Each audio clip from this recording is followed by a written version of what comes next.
Petri Wine brings you Basil Rathbone and Nigel Bruce in the new Adventures of Sherlock Holmes.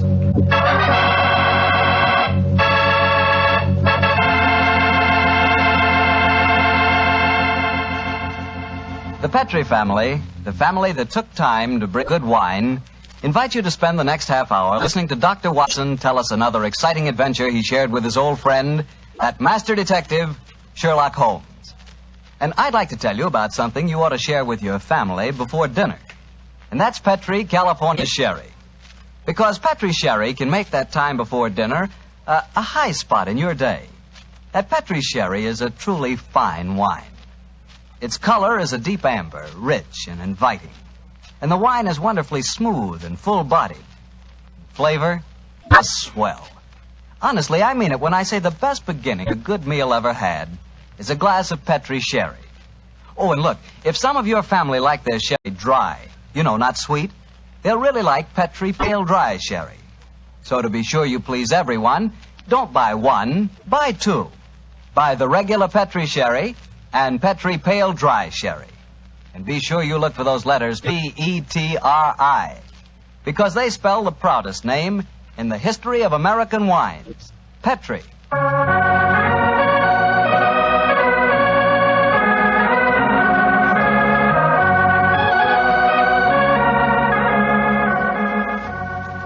And now I know our good friend Dr. Watson's expecting us. Let's go in and join him. Come in.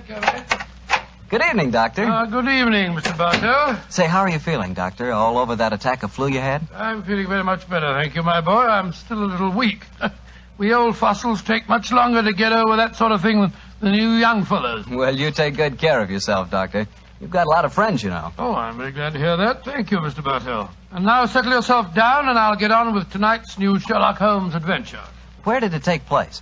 You may not be familiar with the names of Jersey, Guernsey, Alderney, and Sark, but those are the four principal islands that make up the group known as the Channel Islands. Oh, yes, Doctor, I have heard of them.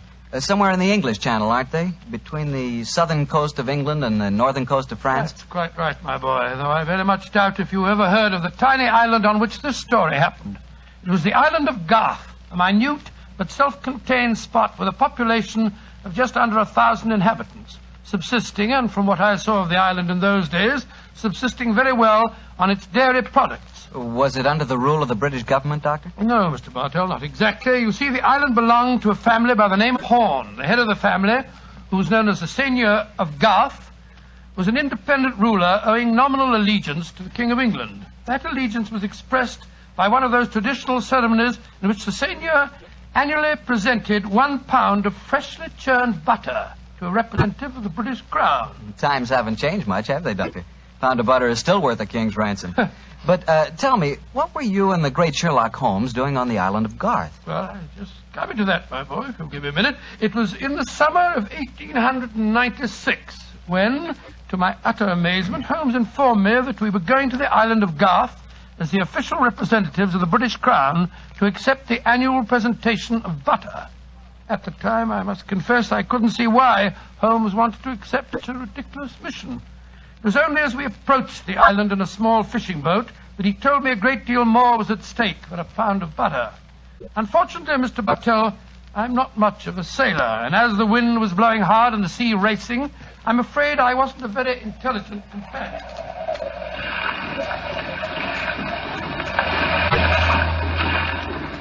Cheer up, Watson. We'll soon be there. I hope so. I feel wretched, Holmes. I must say the whole trip seems utterly ridiculous to me. Plunging and bobbing about in a little boat in a raging torrent just because somebody wants to give somebody else a pound of butter. Dear old Watson, you don't really think our mission is so innocuous, do you? Then why are we going to the island of Garth? We're going to the island of Garth at the express wish of its present ruler, Martha Horn. Martha Horn? I never heard of her. Extremely spirited old lady. And the only woman who dared tell a certain resident of Windsor Castle that she looked devilishly dowdy for an empress. Great Scott, you mean that... I mean, Watson, that Martha Horn's behests are not lightly disregarded. Obviously, she wishes to see me urgently. Also, my brother Mycroft put pressure on me. He reminded me that a visit to Garth might be closely allied to this emerald tie pin I wear. Of course, you recall the origin of this pin. Well, naturally. That idiot Windsor Castle gave it to you after our little trouble last year over those stolen plans for the Bruce Partington submarine. Exactly, my dear fellow. But remember that the spy Oberstein had put those plans up for auction in all the naval centers of Europe. Some hint of their nature must have leaked out. It's even possible that other powers may be able by now to duplicate the pride of our submarine fleet. And whoever controls the channel, Watson, controls England. Well, they're dropping anchor, and yet we're still a quarter of a mile out from the island. Why do you think they're doing that? Here comes the skipper. He'll tell us. Here is as close to the island as we may approach, monsieur. We have already sent signals. A smaller boat is putting out for you. It will be here in a little while. Thank you. A smaller boat. Good Lord. Holmes, you were hinting at the naval significance of the island of Garth. Yes, old chap, I was. Well, what good would it be as a port if even a small boat like this can only come within half a mile of it? For a surface vessel, no. But we were speaking of submarines. Garth, I learned from the encyclopedia, boasts a magnificent interior cavern accessible only through underwater channels. Great Scott, an ideal natural harbor and dry dock for a submarine fleet. Precisely. And on the control of the island of Garth, Watson, may well rest the fate of the British Isles. Now, old chap, perhaps you see why Mycroft was so anxious for us to collect a pound of butter.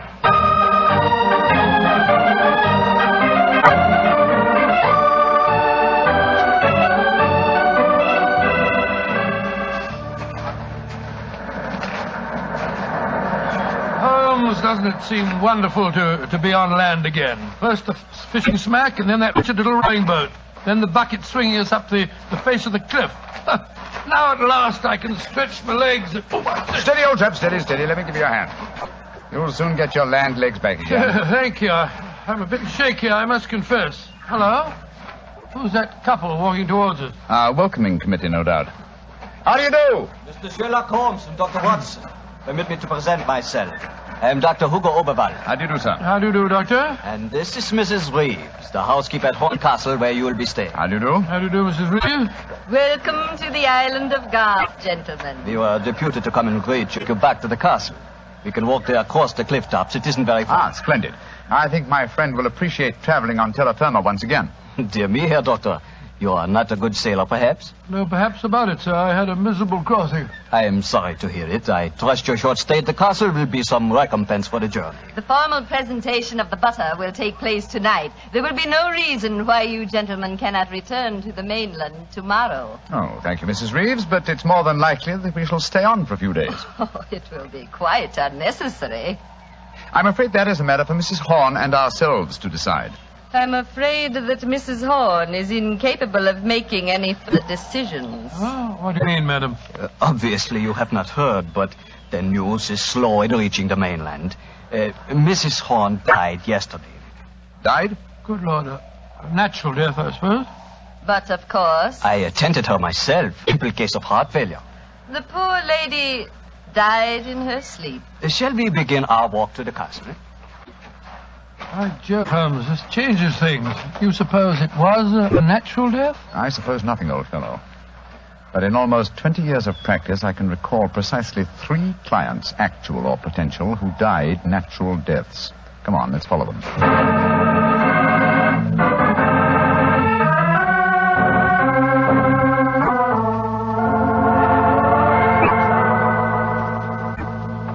Mr. Sherlock Holmes, Dr. Watson, this is Mr. Christopher Horn, grandson of Mrs. Horn and the new ruler of Garth. How do you do? Hello. How do you do, sir? It's very nice of you fellows to come over here.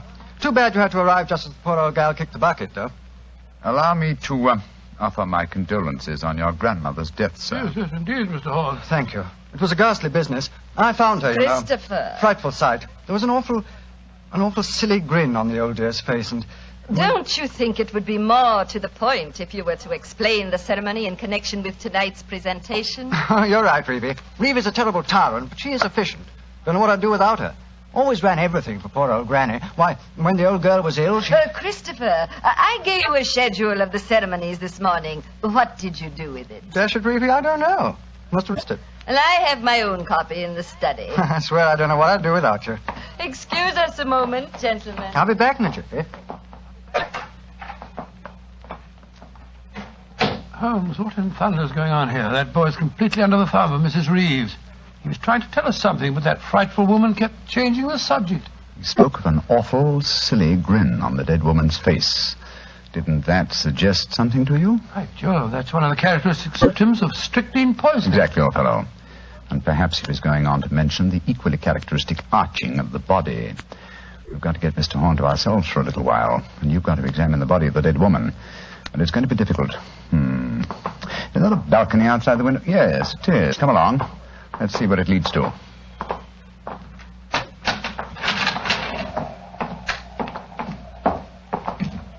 The balcony seems to lead right round this particular wing of the castle. Must have served as a lookout in the olden days. I wish the balcony were a little wider. It must be a sheer drop of a couple of 100 feet down to the rocks below. Yeah. Hello. These must be the windows of the room adjoining the one we just came out of. Let's go a little closer, shall we? We may be able to find out something. Can you see anything? Yes. They're in there. Mrs. Reeves and the boy. She's leaving the room. Now's our opportunity. I'll tap on the window. He sees us. He's coming to open it. What are you two doing out there? Admiring the view? Yes, my boy, it's quite beautiful. Mr. Horn. Yes, Mr. Holmes. I was a great admirer of your grandmother. And I was interested in what you were telling me of her death. She had a grin on her face, you said. Yes, it was awful. Her body was all hunched up like a croquet hoop. Really? Of course, Dr. Oberwald said it was perfectly all right, but I must say it seemed dashed odd to me. Yes, it was far from all right, I assure you. And you started to say something else. What was it? Let me see. You said, when she was ill... Oh, yes, that was a silly business. When she was ill, she thought she was in danger from poisoning, so she made Mrs. Reeves taste all her food and drink. Did she really? Where is your grandmother's body now? In the West Wing. The funeral's to be tomorrow morning. I see. Where did Mrs. Reeves go? I'm here on the balcony behind you, gentlemen, listening to your conversation with the greatest interest. Christopher, let me warn you. These men are the emissaries of the British government. They would stop at nothing to take the island over. These men are trying to influence you against me, against Reevy, who has looked after you ever since you were born, and who tries to protect you now that your grandmother has gone and you are alone. Yes, I know, Reevy, but after all... That is your pride as the head of the Horn family, the Seigneur of Garth. The Garth that I'm trying to save for you. This man is completely unscrupulous. He was about to accuse me of murder. Weren't you, Mr. Sherlock Holmes? The thought had occurred to me, Mrs. Reeves. Of course it had, because you wished to poison Christopher's mind against me.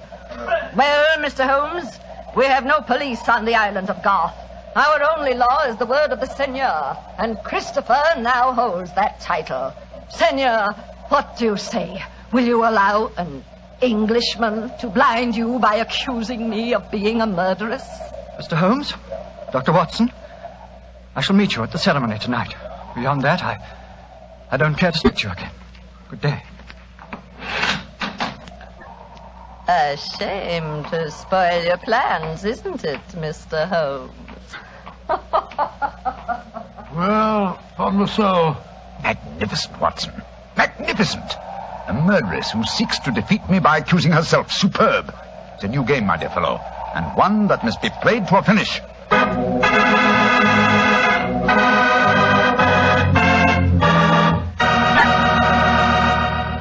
We'll hear the rest of Dr. Watson's story in just a second, so I'm just going to remind you that right now is one time you'd really enjoy a glass of Petri California Port. You couldn't ask for a more delicious wine. Petri Port, with its deep, rich red color and its heart-of-the-grape flavor, is one of America's all-time favorite wines. Petri Port is wonderful after dinner and perfect to serve when company comes. Try it. But just remember that when you want the kind of port I'm talking about, you've got to make sure it's Petri Port, because all Petri wines are good wines. Dr. Watson, this is certainly an unusual story you're telling us tonight. What happened after Mrs. Reeves left you and Sherlock Holmes standing on the balcony? We retired to our rooms and had a quiet and lonely lunch. Though the great man said little, I could see that he was deeply excited and that his keen brain was evolving some plan that would enable us to solve the mystery of Mrs. Horn's death. After lunch, we started to descend the stairs leading to the main hall of Garth Castle. As we did so, Holmes said... Watson, we're in no danger ourselves. Mrs. Reeves knows that we're here as emissaries of the British government. Yes, and if we didn't return with the butter within a few days, there'd be a British dreadnought here looking for us. However, I am in danger of one of my worst defeats. My professional pride is piqued. If only I could... Watson. Yes, Holmes? If at any time today I slip you a note, don't read it at once, but... Shh. Here comes Mrs. Reeves. Precisely, Watson. I entirely agree. If I do not make the test on Mrs. Horn's body within 24 hours of her death, it will be useless. I must make it by 3 o'clock this afternoon. Mr. Holmes. Oh, yes, Mrs. Reeves. I want to apologize for my behavior before lunch. I was intolerably rude. Oh, please, no. Whatever my quarrels may be with British politics, I at least owe to both of you the dues of hospitality. That's very gracious of you, Mrs. Reeves. I wonder, would your hospitality also include a personally conducted tour of the subterranean caverns for which this island has become internationally famous?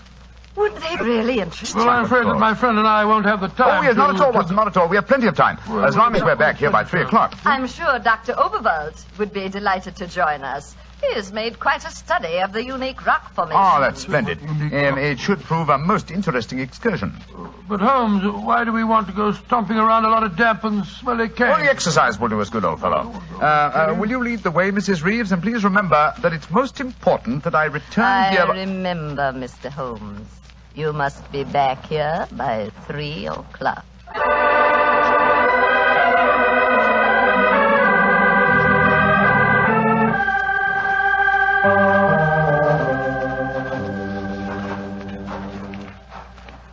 A little further, Mr. Holmes, and we shall reach the giant cavern. Most interesting. Watson and Dr. Oberwald seem to have lagged behind us somewhat. They will be here in a moment.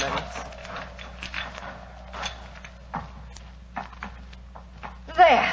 This is the giant cavern. Magnificent. Truly a miracle of nature. It's a natural submarine dry dock hewn out of the rocks. Yes, Mr. Holmes. And in the olden days, only the smugglers who inhabited this island knew the entrance that leads to this cave. The first seigneur of Garth found a cache of untold wealth hidden here. Really? Silks, jewels. There are still the remains of some of the finest Calvados brandy stored among these rocks. Indeed. An incomparable drink. Would you care for some? It is our custom whenever visitors honor us with their presence to offer them a glass. I should be delighted. There is a natural shelf here in the rocks. Perfect hiding place. Here you are, Mr. Holmes. And here is a glass. This is a rare privilege. I imagine that very few people have been offered it. Only our most distinguished visitors, I assure you. This cavern is completely inaccessible from the outer sea, I presume. Completely.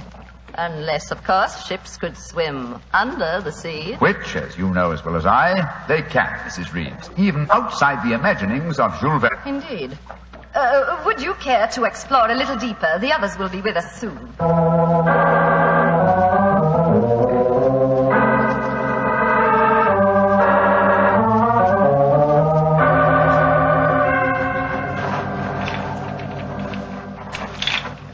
Dr. Oberwald, the others seem to be some way ahead of us. Yes, they do, don't they, Doctor? Holmes?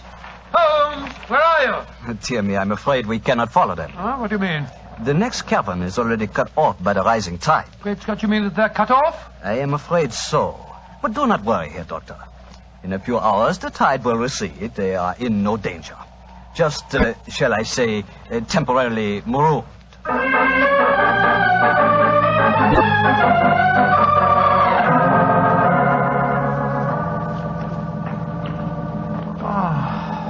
I can't understand it. I'm getting confoundedly sleepy. I'm so sorry. I'm afraid that we stayed here longer than I intended. I fear that we are cut off by the tides. Cut off? By the tide? We're in no danger. In a few hours, we should be able to return. But I'm afraid I cannot get you back at 3 o'clock, which was the time I promised. But it's vital. Absolutely vital that I get back. I'm so sleepy. But please keep talking. Must keep awake.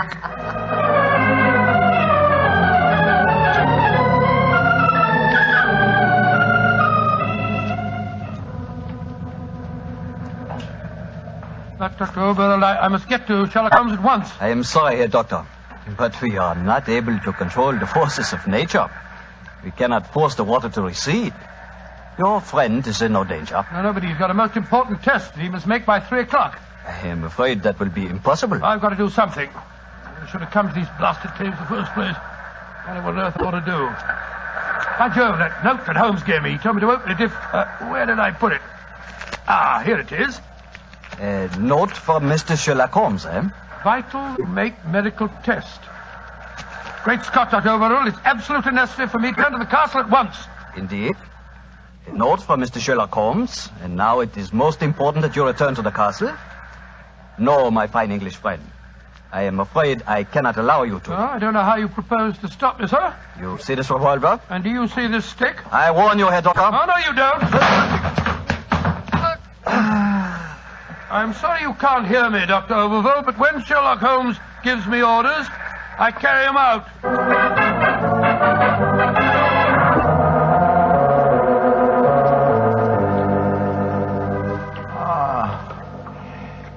Mrs. Reeves, are we still trapped by the tide?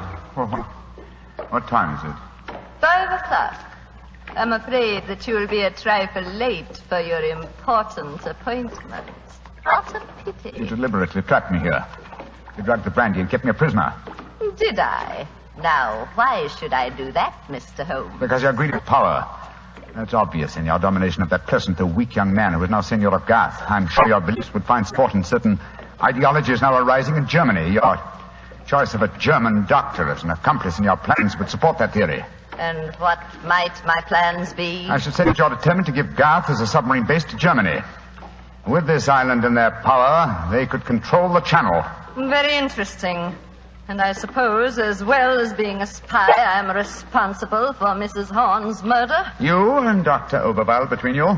She was too strong for you. You had to get her out of the way. You probably made subtle attempts on her life at first, the origin of which you did not realize, but it caused her eventually to send for me. My arrival forced your hand, and so you and Dr. Oberval resorted to the quite unsubtle expedient of poisoning her. All pure supposition, Mr. Holmes. The only law on this island is Christopher Horn. Do you suppose he'll believe you? No, I suppose he won't. You've outwitted me, Mrs. Reeves. I walked into your trap just as you intended me to. Then in that case, you may collect your pound of butter tonight and return to the mainland tomorrow. Mrs. Reeves, how much longer do we have to wait for the tide before we can make our way back to the castle? We can leave now. We could have left at any time. There's another secret entrance that is above the tide level. I merely had to make you overstay the hour of your test. I could not risk Christopher's seeing definite proof. Come now. I shall lead you back. You fool.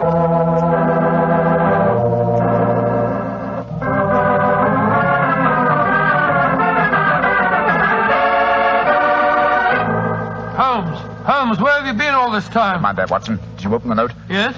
Followed my instructions? Yes, it was, as you suspected. Thank heaven, old chap. Then now we can hoist her with our own petard. Here she comes. I'm glad to see, gentlemen, that you have assembled here in the seigneur's room. The ceremony of presenting the butter traditionally takes place here. As soon as Christopher arrives, we will explain our customs in this matter. Dr. Watson, I trust that Herr Oberwald proved an interesting companion on your excursion this afternoon. Yes, indeed, most interesting. We had a discussion of the relative merits of the walking stick versus the revolver. I think I was able to make my argument fairly convincing. Where is Dr. Oberwald now? I imagine he's lying down. He had all the symptoms of impending headache when I saw him last. Why are you smiling, Mr. Holmes? What's been going on? I'm afraid, Mrs. Reeves, that your plans have misfired rather badly. As soon as Mr. Horn arrives, I expect you will be under arrest for murder and high treason. Christopher would never believe you. Wouldn't I? Mrs. Reeves, you poisoned my grandmother. Christopher, what lies have these men been telling you? You're the one that's been telling me lies. I believed you when you said you'd been tasting the old lady's food. But when Dr. Watson showed me the results of his test this afternoon, it was as clear as daylight. But the tests could prove nothing after 24 hours had passed. You said so yourself, Mr. Holmes. A deliberate lie, Mrs. Reeves. I'm afraid that I invented that mythical 24-hour test. I knew that as soon as I mentioned it, you would attempt to prevent my carrying it out. So I was delighted when you fell into my trap. You thought that you were shanghaiing me, whereas in reality I was shanghaiing you. My job was to prove your guilt to the senor. With your dominant presence away from the household, it was easy for Dr. Watson to make his test. You devil. You knew all the time. Oh, of course I did. But I had to deceive you. I'm glad my performance was sufficiently convincing. By the way, Mrs. Reeves, the drugged brandy was dreadfully clumsy. You didn't drink it, Holmes? Why, of course I didn't. But it was very unflattering to me that Mrs. Reeves thought I might. Mrs. Reeves, you realize what this means, don't you? I'm going to ask these gentlemen to take you and Dr. Oberwald back to the mainland with them tomorrow. And stand trial in a British court? Never. I was born on the island of Garth. I have lived here all my life, and I shall die. What are you up to? Stop! She's going out on the balcony. One day, Garth will belong to Germany. One day, the whole world will belong to Germany. Goodbye, you meddling fool. Goodbye. Great Scott, she's gone. It must be a couple of 100 feet to the rocks below. What a dreadful thing. I still can't believe she was a murderess and a traitor. Now, it's shocking. A shabby finish to a shabby business. Mr. Horn, I suggest that we make sure Dr. Oberwald does not escape justice, and that we then perform the ritual presentation of the butter. Yes, Mr. Holmes. The island of Garth will still contribute to England, and I think it always will.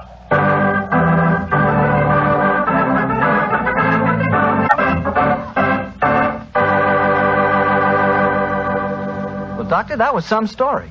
So Germany didn't get the island of Garth after all. No, Mr. Bartell. In fact, in after years, the island proved to be an invaluable submarine base for England. Say, what about the pound of butter? Did Holmes get it? Oh, yes. But why are you so interested in the butter? Are you kidding?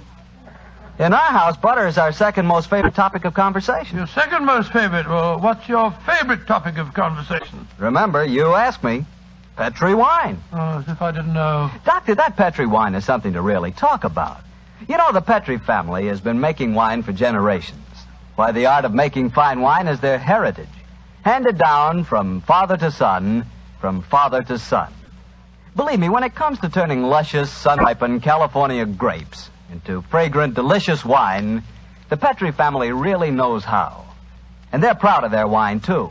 That's why the name Petri on a bottle of wine really means something. It's the personal assurance of the Petri family that every drop of that wine is good wine. It ought to be, because Petri took time to bring you good wine. Well, Dr. Watson, what new Sherlock Holmes adventure do you have lined up for us next week? Next week, Mr. Bartell, I'm going to tell you a story that took place on the Sussex Downs many, many years ago. It concerns a young girl, a painter in watercolors, and a very wise old lady. I call it The Adventure of the Living Doll.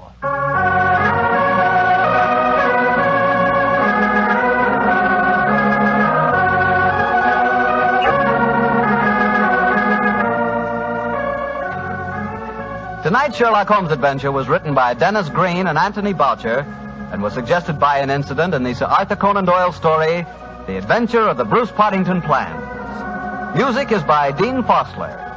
Mr. Rathbone appears through the courtesy of Metro-Goldwyn-Mayer, and Mr. Bruce through the courtesy of Universal Pictures, where they are now starring in the Sherlock Holmes series.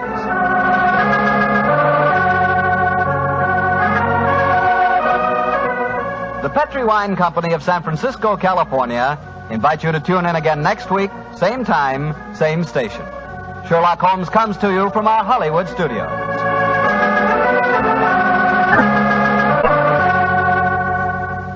This is Harry Bartell saying goodnight for the Petri family. For a solid hour of exciting mystery dramas, listen every Monday on most of these same stations at 8 o'clock to Michael Shayne, followed immediately by Sherlock Holmes. This is the Mutual Broadcasting System.